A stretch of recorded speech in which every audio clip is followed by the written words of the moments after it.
The Islamic State of Iraq and Syria is a phenomenon so terrible and shocking it seems impossible. It controls an area the size of the United Kingdom, commits mass atrocities, and launches terror attacks abroad. But to understand ISIS, it helps to tell the story of its rise. And that story begins far away and many years before the group existed. In 1979, the Soviet Union invades Afghanistan to defend a puppet dictator against rebels. Young men from the Middle East flock in to join the rebels. Many see it as a religious struggle, and some develop extremist views. Among them is a well-educated young Saudi named Osama bin Laden. Also in Afghanistan is a semi-literate former street thug from Jordan, calls himself Abu Musab al-Zarqawi. They do not get along and never will, but will create the groups we today know as Al-Qaeda and as ISIS. The Soviets withdraw in 1989, and the Arab fighters eventually go home. Bin Laden grows Al-Qaeda into a global network to continue the struggle against Islam's enemies. Zarqawi forms his own group, but it fizzles.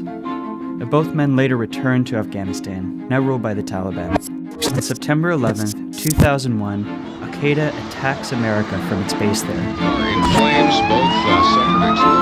The US invades Afghanistan. Bin Laden flees to Pakistan. Zarqawi, still obscure, flees to a remote and lawless corner of Iraq. 2 years later, the US does something that will transform the Middle East and set the stage for ISIS. My fellow citizens, the dangers to our country and the world will be overcome. The Americans topple Saddam Hussein's secular, mostly Sunni dictatorship, and it disbands the Iraqi army. Thousands of Sunni Iraqi soldiers, angry and unemployed, join the insurgency. Jihadist groups, who are also Sunni, see this as a repeat of the Soviet invasion of Afghanistan, and again they flood in to fight. Zarqawi is among them. Zarqawi's group eventually becomes Iraq's most ruthless. He especially attacks Shia, deliberately sparking a Sunni-Shia civil war. By 2004, Zarqawi is a jihadist superstar. Al-Qaeda, isolated and weakened, attempts to bolster its image by forming an alliance with Zarqawi's group, which becomes known as Al-Qaeda in Iraq. But in 2006, Iraq's Sunnis rise up against Zarqawi, and the US kills him in an airstrike. Over the next few years, Al-Qaeda in Iraq is largely defeated. The Americans withdraw in 2011 from an Iraq that finally looks stable. 2011, the Arab Spring spreads across the Middle East.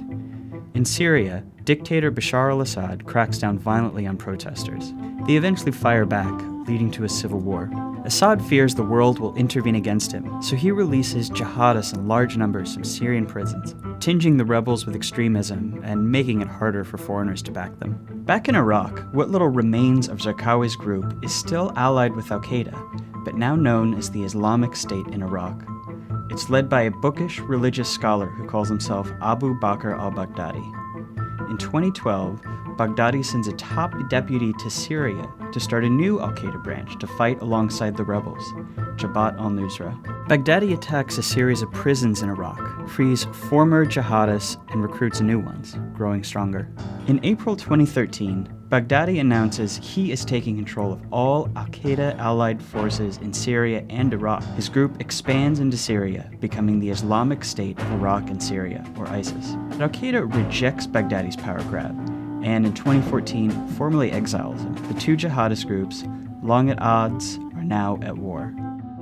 ISIS grows powerful in Syria, in part because Assad tolerates its rise, which he does because it divides his enemies within Syria, and because foreign powers are too focused on ISIS now to worry about Assad.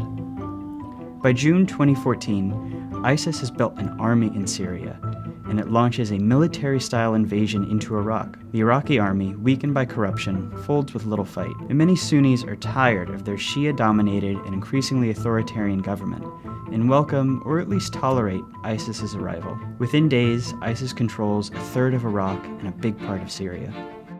ISIS's goal is more audacious than anything imagined by Al-Qaeda: to revive the ancient caliphate and expand it to encompass all Muslims. It earnestly believes its holy war will then bring about the apocalypse as foretold in Scripture. Thousands of Muslims, mostly from the Middle East and from Europe, flock to join the group.